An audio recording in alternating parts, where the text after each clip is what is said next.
ತದನಂತರ ಈ ದಿನ 1 ಗಂಟೆಗೆ ನಡೆದಂತಹ ಸಭೆಗೆ ಒಟ್ಟು 23 ಜನ ಸದಸ್ಯರ ಪೈಕಿ 20 ಜನ ಸದಸ್ಯರು ಹಾಜರಿದ್ದು 3 ಜನ ಗೈರು ಹಾಜರಾಗಿರುತ್ತಾರೆ.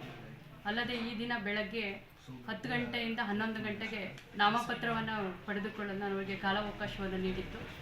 ಸೊ ಆ ಸಮಯಕ್ಕೆ ಒಂದೇ ಒಂದು ನಾಮಪತ್ರ ಸಲ್ಲಿಕೆ ಆಗಿರುತ್ತದೆ. ತದನಂತರ 11ರಿಂದ 11ವರೆಗೆ ನಾಮಪತ್ರವನ್ನು ಪರಿಶೀಲನೆ ಮಾಡಿದ್ದು. ಸೊ ಸಲ್ಲಿಸಿದಂತಹ ನಾಮಪತ್ರವಾದ ಶ್ರೀಮತಿ ಸೌಭಾಗ್ಯ ಬಿ ಕೋಮ್ ಲೇಟ್ ನಂಜುಂಡಸ್ವಾಮಿ ಅವರ ನಾಮಪತ್ರವು ಪರಿಶೀಲಿಸಿದ್ದು ಕ್ರಮಬದ್ಧವಾಗಿದ್ದು ಅದನ್ನು ನಾನು ಅಂಗೀಕರಿಸಿರುತ್ತೇನೆ. ಅಲ್ಲದೆ ಯಾವುದೇ ನಾಮಪತ್ರ ಸಹ ಹಿಂಪಡೆದಿರುವುದಿಲ್ಲ. ಜೊತೆಗೆ 1 ಗಂಟೆ ಸಭೆಯಲ್ಲಿ ನಮಗೆ ಬೇಕಾದಷ್ಟು ಕೋರಮ್ ಅಂದರೆ 50% ಕೋರಮ್ ಇದ್ದ ಕಾರಣ ನಾನು ಎಲ್ಲ ಸದಸ್ಯರ ಸಮ್ಮತಿಯನ್ನು ಪಡೆದು ಸಭೆಯನ್ನು ನಡೆಸಿದ್ದು.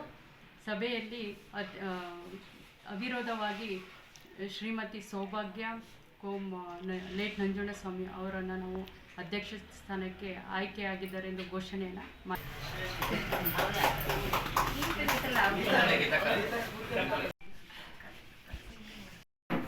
ನನ್ನ ಎಲ್ಲ ಸಪೋರ್ಟ್ ಕೊಟ್ಟು ನನ್ನ ಗೆಲ್ಲಿಸಿದ್ದಾರೆ.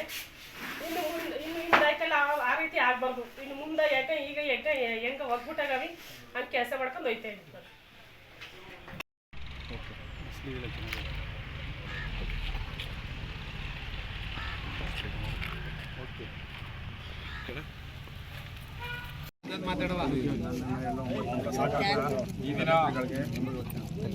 ಈ ದಿನ ನಮ್ಮ ದೇವಸ್ಥಾನಹಳ್ಳಿ ಗ್ರಾಮ ಪಂಚಾಯತಿಲಿ ನಮ್ಮ ಸೌಭಾಗ್ಯ ನಂಜುಂಡಸ್ವಾಮಿ ಮೃತರ ಹೆಂಡತಿಯಾದ ಸೌಭಾಗ್ಯರನ್ನು ನಮ್ಮ ದೇವಸ್ಥಾನಹಳ್ಳಿ ಗ್ರಾಮ ಪಂಚಾಯತಿ ಎಲ್ಲ ಸರ್ವಾನುಮತ ಸದಸ್ಯರುಗಳು ಒಮ್ಮತವಾಗಿ ಅವರಿಗೆ ಒಂದು ಇವತ್ತು ಅಧ್ಯಕ್ಷ ಸ್ಥಾನ ಆಯ್ಕೆ ಮಾಡಿಕೊಟ್ಟಿದ್ದಾರೆ. ಅವ್ರ ಗಂಡ ಸತ್ತಿರ ಇದರಿಂದ ಅವ್ರಿಗೆ ಆತ್ಮಕ್ಕೆ ಶಾಂತಿ ಇವತ್ತು ದೊರಕಂತಾಗಿದೆ.